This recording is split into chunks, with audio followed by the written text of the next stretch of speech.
E que a bendita paz de Cristo Jesus esteja ricamente com a amada igreja. Nós agradecemos ao nosso amado irmão e amigo, presbítero José de Ribamar Santos, que conduziu a liturgia dessa noite, e louvamos a Deus pela sua vida e da sua família. Queridos, vamos abrir as nossas Bíblias para mais um estudo e que faremos nessa noite. Nós, aos encontros de Santa Ceia, vocês já sabem, aqui na IPA, temos dedicado algum tempo para falarmos sobre personagens ao redor da cruz. E temos meditado com bastante atenção e aprendendo com exemplos de homens e mulheres que conviveram de alguma forma também com o nosso Senhor Jesus, instantes ou no contexto ali da sua crucificação. E muito oportuno esse tema para também entendermos o significado que há nesta mesa, toda vez que nos reunimos para celebrar do pão e também do vinho. Para isso, abra a sua Bíblia no texto indicado aí na tela de Marcos, capítulo 15, nos versos de 1 até o verso 15. Nós vamos ler esse texto para a nossa mensagem dessa noite, mensagem do Senhor. Eu convido a você, assim que encontrar esse texto, Evangelho de Marcos, capítulo 15, versos 1 a 15, fique de pé, em reverência à sua santa palavra.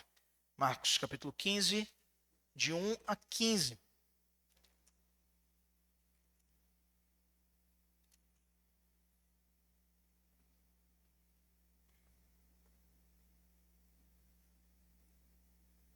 Logo pela manhã, entraram em conselho os principais sacerdotes com os anciãos, os escribas e todo o sinédrio, e amarrando a Jesus, levaram-no e o entregaram a Pilatos.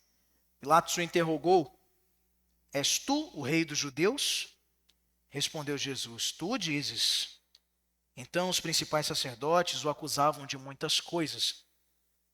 Tornou Pilatos a interrogá-lo: Nada respondes? Vê quantas acusações te fazem. Jesus, porém, não respondeu palavra, a ponto de Pilatos muito se admirar. Ora, por ocasião da festa, era costume soltar ao povo um dos presos, qualquer que eles pedissem. Havia um chamado Barrabás, preso com amotinadores, os quais em um tumulto haviam cometido homicídio. Vindo a multidão, começou a pedir que lhes fizesse como de costume. E Pilatos lhes respondeu, dizendo: Quereis que eu vos solte o rei dos judeus? Pois ele bem percebia que, por inveja, os principais sacerdotes lhe o haviam entregado. Mas estes incitaram a multidão no sentido de que lhes soltasse de preferência Barrabás. Mas Pilatos lhes perguntou: Que farei então deste a quem chamais o rei dos judeus? Eles, porém, clamavam: Crucifica-o! Mas Pilatos lhes disse: Que mal fez ele? E eles gritavam cada vez mais: Crucifica-o! Então Pilatos, querendo contentar a multidão, soltou-lhes Barrabás e, após mandar açoitar a Jesus, entregou-o para ser crucificado. Feche seus olhos, curva sua cabeça, vamos orar mais uma vez ao Senhor. Santo Deus, nós te bendizemos, te louvamos, Pai, porque pela tua bondade a tua palavra nos registra exemplos profundos de homens e mulheres que no passado, ao estarem diante do teu martírio, diante do teu sacrifício, não compreendendo certamente, Senhor, o que isto significava e muitas vezes deliberadamente desprezando a tua obra, se aproximaram com corrupção, com pecado e, sobretudo, Senhor, com negligência diante de ti, como este que acabamos de ler. Nos ensina e nos ajuda, Pai, nessa noite, para que a tua mensagem fale ao nosso coração. Apesar dos meus pecados e da minha limitação, eu te rogo, Senhor, em nome de Jesus, que tu possas ter misericórdia do teu povo e assim falar-lhes de maneira poderosa a respeito do que tu queres que eles ouçam. Te pedimos que nada nos desconcentre deste momento reverente, vivo, também solene, a fim de que possamos dedicar, Senhor, nossa concentração a entender com compromisso o que tu tem a nos ensinar nessa noite. Assim te pedimos em nome de Jesus. Amém e amém. Sentai-vos, irmãos. Pilatos, aquele que lavou as mãos.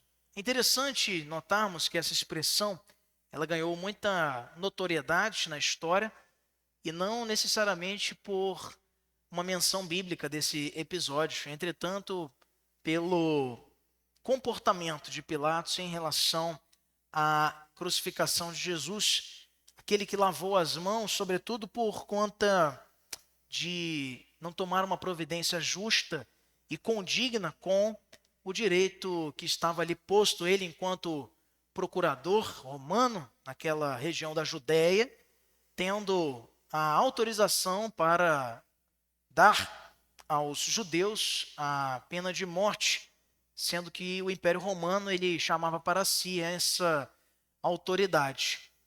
E quando nós vemos mais lá na frente, no apedrejamento de Estevão, em Atos capítulo 7, 8, nós notamos exatamente o descumprimento dessa lei, mostrando a ilegalidade no martírio daquele que foi o primeiro mártir da igreja, que foi Estevão, o diácono Estevão. Um versículo que nós separamos, meus irmãos, para meditarmos, além desse texto que nós já lemos, é o último. No verso 15, o evangelista Marcos registra: então Pilatos, querendo contentar a multidão, lhes soltou Barrabás e, após mandar açoitar a Jesus, entregou-o para ser crucificado. Interessante que, ao todo, o nome de Pilatos, ele aparece 63 vezes no Novo Testamento. Acredite você, 63 menções do nome deste que foi um notório. Talvez não fosse ele o encarregado de determinar a crucificação de Jesus enquanto autoridade romana, não seria sequer lembrado na história, pois aquela região da Judéia, província sob o poder e opressão do Império Romano, não passava por dias nem tão ruins, nem tão bons, um tempo sem muitas alterações, a não ser exatamente pela movimentação das ruas empoeiradas atrás de um certo Rabi de Nazaré. Então note que muitos desses homens, insignificantes até certo ponto na trajetória política que ostentaram, tornaram-se famosos justamente por conta de Cristo, por conta de Jesus. Jesus os colocou na história, como também fez com muitos outros. E aqui o nome dele aparece citado nos 4 evangelhos, é também Pilatos citado no livro de Atos e também na primeira carta de Paulo a Timóteo, mas a Bíblia não nos traz muita informação sobre quem era este homem, a sua origem, sua personalidade, suas curiosidades, muito embora muitos de nós, ao olharmos para o texto, já o associemos quase que automaticamente com um espírito de covardia, de ausência de determinação para tomar providências corretas, e acabamos o vinculando, sem mesmo a Bíblia nos colocar tantos detalhes assim a respeito da sua personalidade. E o que sabemos, segundo a história e também o relato bíblico, é que esse homem foi governador dessa região da Judéia, responsável então por ordenar a crucificação do nosso Salvador. E é por causa desse evento, como eu disse, que ele se torna conhecido para todos nós. Mas eu pergunto a você, quem era esse Pilatos? Pilatos ficou famoso na tradição da igreja por conta da pequena frase mencionada no Credo dos Apóstolos, chamado Credo Apostólico, que, saiba, não é uma invenção católica. Muitas pessoas pensam, o Credo dos Apóstolos é da igreja católica, é uma reza, não é nada disso. Era uma confissão de fé. O Credo dos Apóstolos servia para identificar de maneira consciente e também profunda no que os primeiros cristãos criam, quando eram então atemorizados por tribulações, perseguições e muitas vezes até presos. Então, desafiados a defender sua fé, eles então recitavam essa, que é uma belíssima confissão de fé. E num dos trechos do Credo dos Apóstolos, que a gente já teve a oportunidade de estudar aqui na igreja, diz: padeceu sob o poder de Pôncio Pilatos. Quando fala, creio em Jesus Cristo, e vai falando de toda a sua obra, do seu nascimento virginal, da sua identidade com o Pai, uma só substância com o Pai e o Espírito, e também cita aí Pôncio Pilatos. Esta citação foi recitada mais vezes nos credos da igreja do que qualquer outra citação dos clássicos latinos, e foi possivelmente traduzida para mais línguas ao redor do mundo do que a própria Bíblia, o credo dos apóstolos, tendo em vista que antes mesmo de se fechar o cânon das Sagradas Escrituras do Antigo e do Novo Testamento, sobretudo do Novo nesse contexto, já haviam cópias circulando na região por onde o Evangelho ia chegando, pela mão de homens piedosos como Pedro, como João, como Paulo, Barnabé, Silas e tantos outros.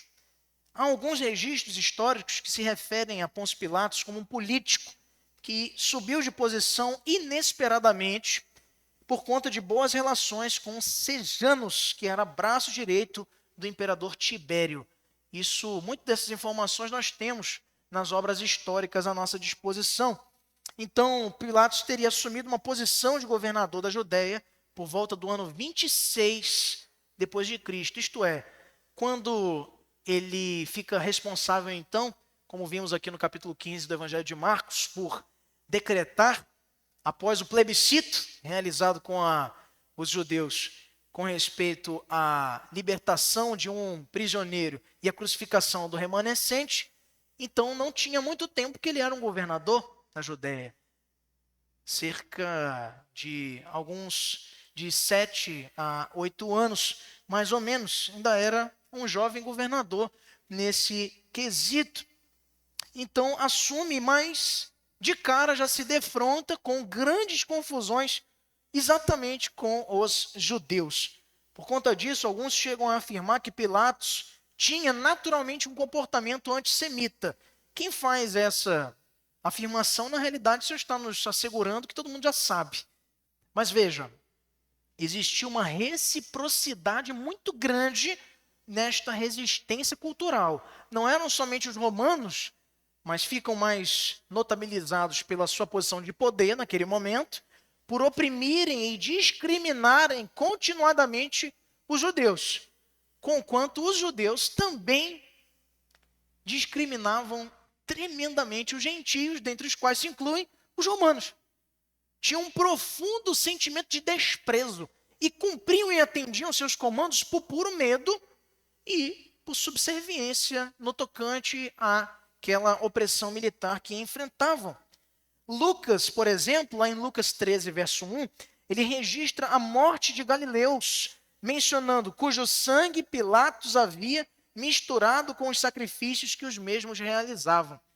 Falando aí das impurezas praticadas também pelos romanos nos cultos pagãos que eles ofereciam aos seus deuses, com D minúsculo, obviamente.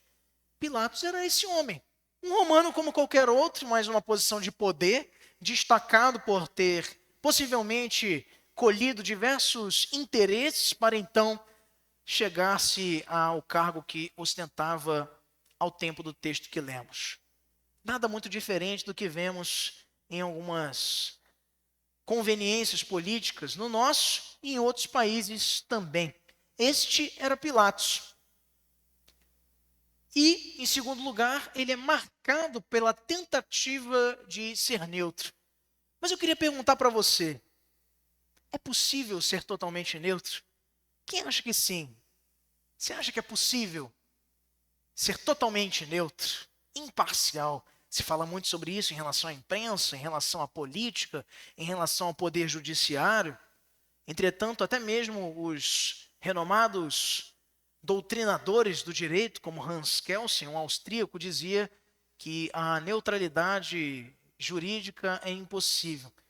Isto porque nós, enquanto seres humanos, temos sentimentos, temos inclinações, temos preferências, temos entendimentos pré-concebidos, por isso preconceitos, mas não de discriminação, conceitos que já estão sólidos no teu coração e naturalmente você, ao tomar decisões, vai levar em consideração todos esses aspectos.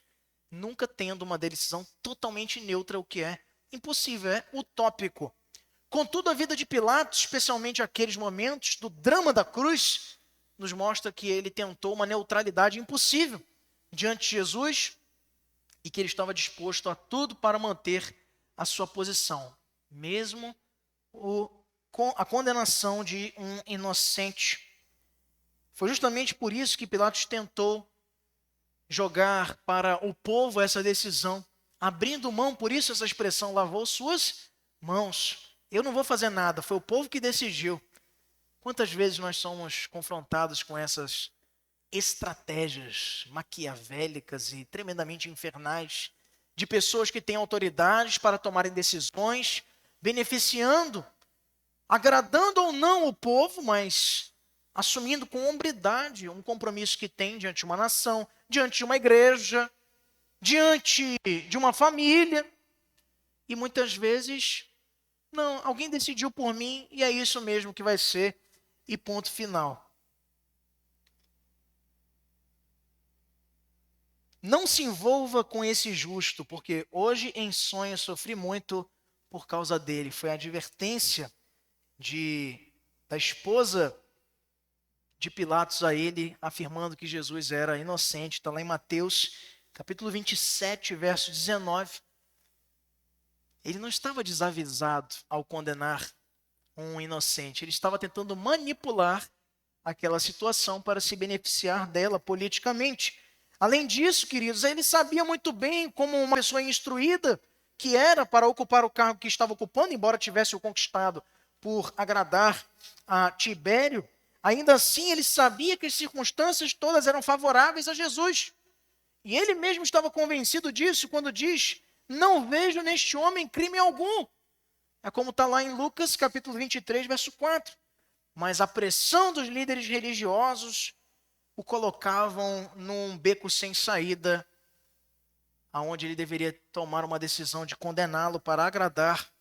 E tanto a alta religiosidade judaica, como principalmente seus comandantes na capital do império, que não ficariam nada contentes de saber que um tumulto estava sendo gerado ali na Judéia e que ele nada fez para contornar isto, que era exatamente o que aconteceria se ele inocentasse a Jesus, que era a decisão certa, mas não era estrategicamente bom para ele. Ele não queria desagradar os judeus, ele não queria ser injusto, ele não queria nada, ele queria ser neutro, isento, ou como dizem popularmente, ficar em cima do muro. Essa situação poderia claramente gerar uma grande revolta, incitar uma insurreição da alta cúpula do Sinédrio em face do Império Romano. E veja, não muito tempo antes disso, uma grande rebelião havia se instaurado, com estopins, inclusive, de avanço do povo judeu, que por alguns séculos e dinastias ficou livre da opressão dos romanos com a revolta dos macabeus. Eles estavam fresquinhos com essa informação na mente e sabiam que não poderiam deixar que crescesse novamente a rebelião dentro da província da Judéia. Pilatos acabou então se posicionando contra o Senhor, lavando simbolicamente suas mãos para tentar demonstrar uma suposta imparcialidade. Jesus estava amarrado quando foi levado à presença de Pilatos. Logo de manhã cedo, como nos narra Mateus, no capítulo 27, verso 1 e 2, foi ele acusado pelos principais líderes religiosos de ser o rei dos judeus. E Pilatos utiliza dessa nomenclatura difamatória, mas ao mesmo tempo verdadeira, porque ele era de fato o rei por direito dos judeus, o descendente do trono de Davi, e usava isso para jogar para o povo uma decisão que ele queria que fosse tomada a todo e qualquer custo, para aplacar então aquela revolta dos religiosos do Sinédrio judaico. Ele tinha sido acusado para a apresentação dele perante os responsáveis pela sua prisão, como também pelos líderes religiosos, de não pagar impostos a César, que era o imperador romano. Esta foi a síntese da denúncia.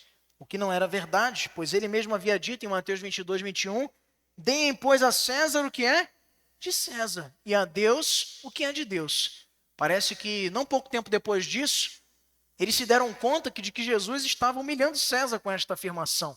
E de fato, porque em prima facie, quando olhamos num primeiro olhar mais desatento a esta frase de Jesus, parece que ele está endossando pagamento de tributos a César. Mas ele diz, vejam o rosto desta moeda, de quem é? De César. Então dê a ele, dê a César o que é de César, e dê a Deus o que é de Deus. E eu pergunto para vocês o que é de Deus, queridos. O que é de Deus? O que pertence a ele? Tudo. Que está dizendo assim, o que é de César são essas moedinhas? Dá para ele então, isso é nada. Agora dê a Deus o que é de Deus. E o que é de Deus? Tudo. E depois que eles se deram conta disso, então, também, possivelmente, acentua-se a preocupação deles com as pregações do Nazareno. Durante a discussão com os sacerdotes, Pilatos descobre que Jesus era da região da Galileia. E primeiro, ele tenta se livrar desse julgamento, o encaminhando para Herodes, que era governador da Galileia, tendo em vista que ele era um cidadão galileu e estava justamente Herodes em Jerusalém naqueles dias. E o ato de enviar o Senhor Jesus foi entendido como diplomático e acabou reconciliando uma relação política atravessada. Veja, a morte de Cristo aproximou dois homens que sequer trocavam informações, mas acabam se unindo diante do mesmo propósito: ficar bem e confortável politicamente. Herodes e Pôncio Pilatos. Historicamente tinham rixas, mas se aproximam exatamente no objetivo uníssono de matarem um inocente, ou melhor dizendo, de passarem aquele final de semana da celebração da Páscoa em Jerusalém sem maiores percalços. As narrativas, meus irmãos, dos evangelhos nos mostram com clareza que Pilatos tentou várias vezes não se posicionar, fugindo da sua responsabilidade, lavando suas mãos, indicando que não queria se responsabilizar pela morte e condenação de Cristo, quando na verdade foi um dos principais. O testemunho das Escrituras e da história são suficientes para mostrar a você e também a mim que Pilatos não conseguiu ser neutro o suficiente, obviamente. O livro de Atos resume bem o papel dessa autoridade romana, lá em Atos 4, 27, quando ele nos diz, porque de fato nesta cidade, isso Pedro pregando e falando a respeito da obra de Jesus e do seu ministério, dizendo aos gentios, aliás, aos judeus, seus irmãos que estavam ali reunidos numa segunda leva de convertidos em Jerusalém, depois da descida do Espírito Santo. Porque de fato nesta cidade, disse Pedro, Herodes e Pôncio Pilatos, com gentios e gente de Israel, se juntaram contra o teu santo servo Jesus, a quem ungiste. Colocando aí no bojo destes responsáveis aqueles que pensavam que não teriam seus nomes marcados nessa grande injustiça cometida. Não é possível jamais ser neutro em relação ao Senhor. Ou você toma decisões assertivas, corretas em relação a Ele, ou ao não tomar, você na verdade já tomou a sua decisão. O próprio Cristo afirmou isso quando foi acusado pelos fariseus de expulsar demônios pelo poder de Beelzebu. E ele diz lá em Lucas 11, 23, controvertendo aquilo que blasfemamente tinham afirmado os fariseus: quem não é por mim, é contra mim. E quem comigo não ajunta, espalha. Meu irmão, será que você tem buscado postura de neutralidade também em relação a Jesus, diante das outras pessoas? No mundo hostil ao cristianismo, a neutralidade sempre é uma tentação para o verdadeiro cristão.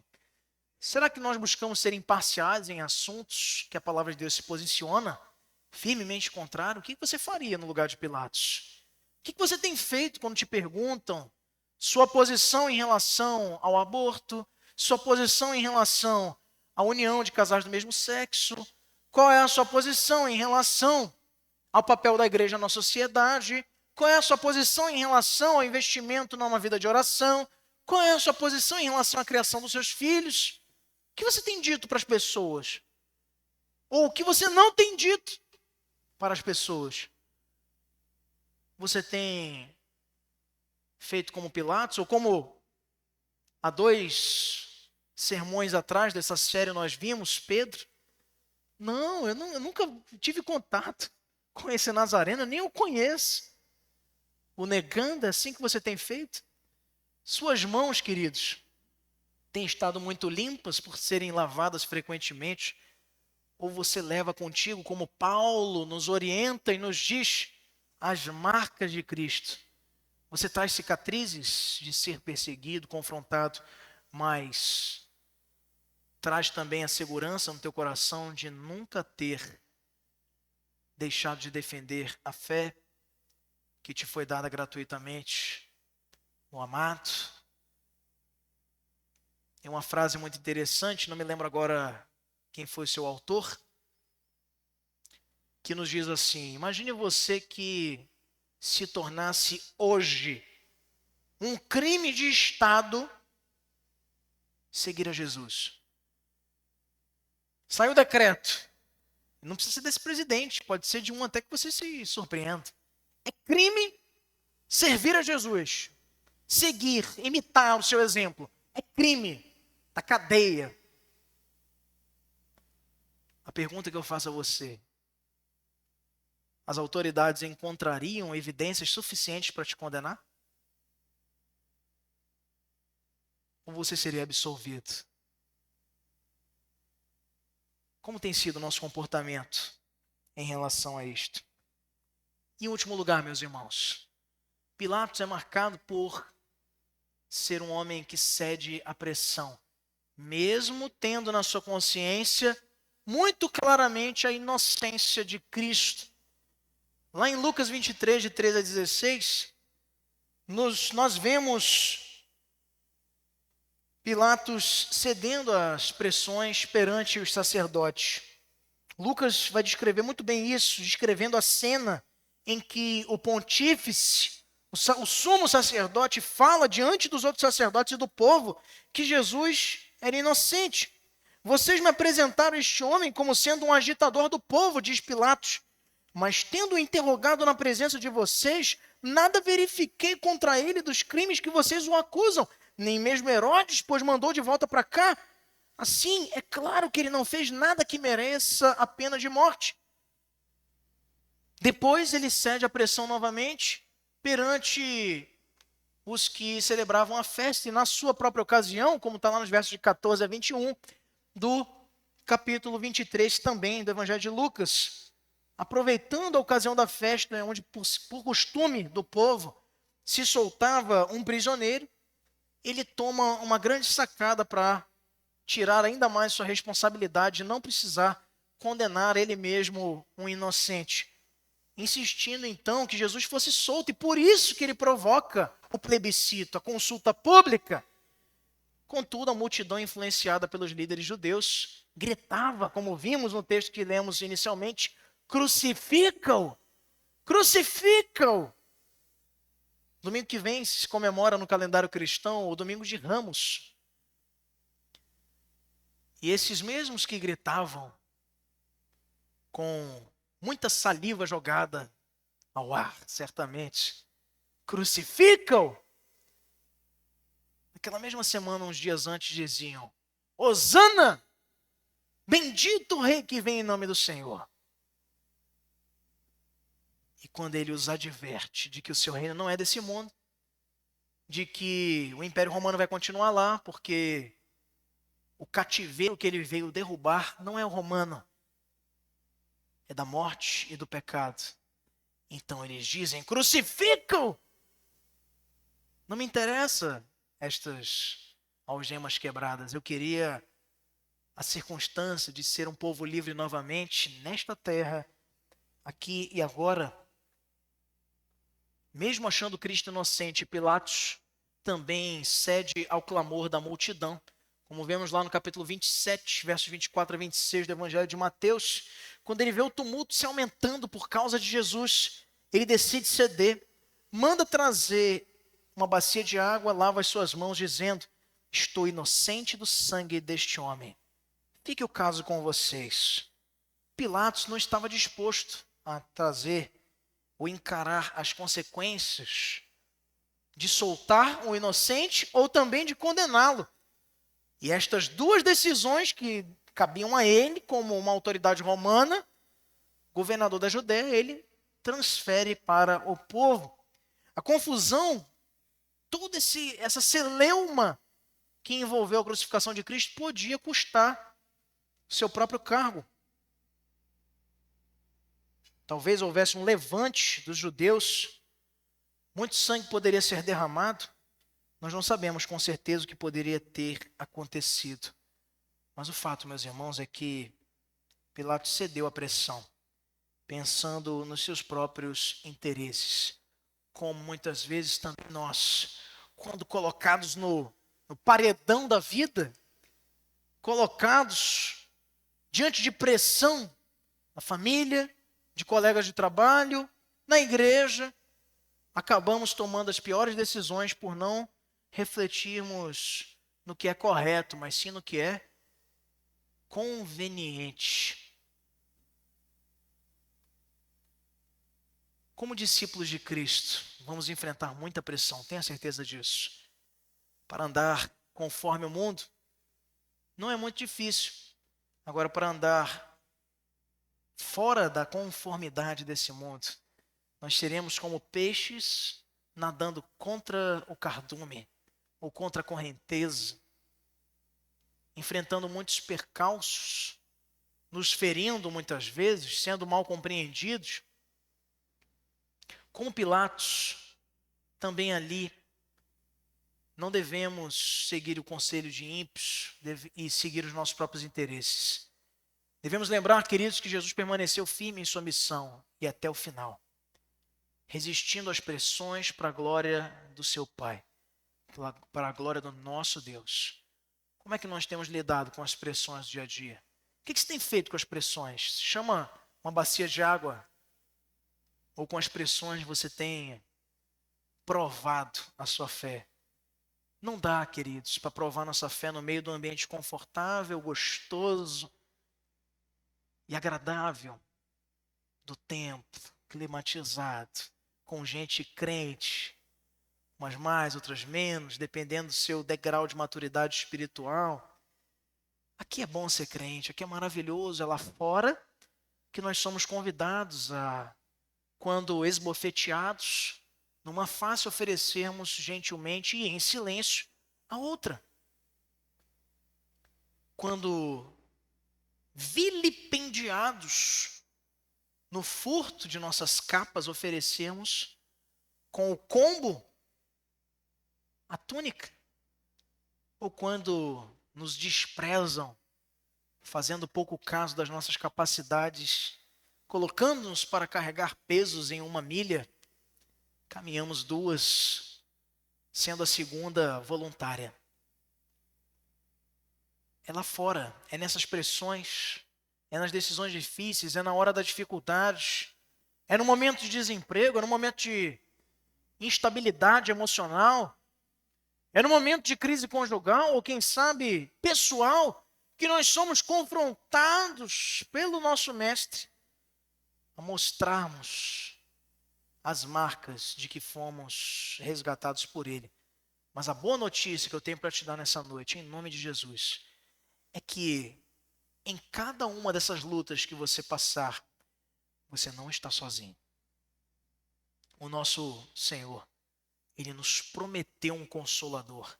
E é com o seu Espírito, que acabamos de cantar aqui, que está conosco, é que nós somos capacitados e fortalecidos a vencer estas e outras provações que a vida cristã nos apresentar. Não há neutralidade em se tratando do nosso relacionamento com Deus, meus irmãos. A Escritura nos mostra que todo aquele que crê na obra da cruz será salvo, mas aquele que não crê já está condenado, como está lá em João, capítulo 3, verso 17. Lavar as mãos é um frágil recurso para a consciência de muitos, mas a mensagem do Evangelho é: arrependam-se e creiam no Evangelho, como nos diz o Evangelho de Marcos, capítulo 1, verso de número 15. Não há neutralidade. Qual tem sido a sua posição diante de Jesus? A triste história daquele governador romano nos mostra o perigo de nos enganarmos, perigo de pensarmos que não temos sangue de inocente nas nossas mãos, quando na verdade, muitas vezes, calando a voz do evangelho, que precisa ecoar nos nossos lábios, pessoas ao nosso redor estão indo para o inferno, hoje mesmo, e esse sangue estará marcado nas nossas mãos. Lave quantas vezes você quiser, está lá. Você tem sido neutro? Tem uma triste notícia para te dar. Mas arrependa-se e creia.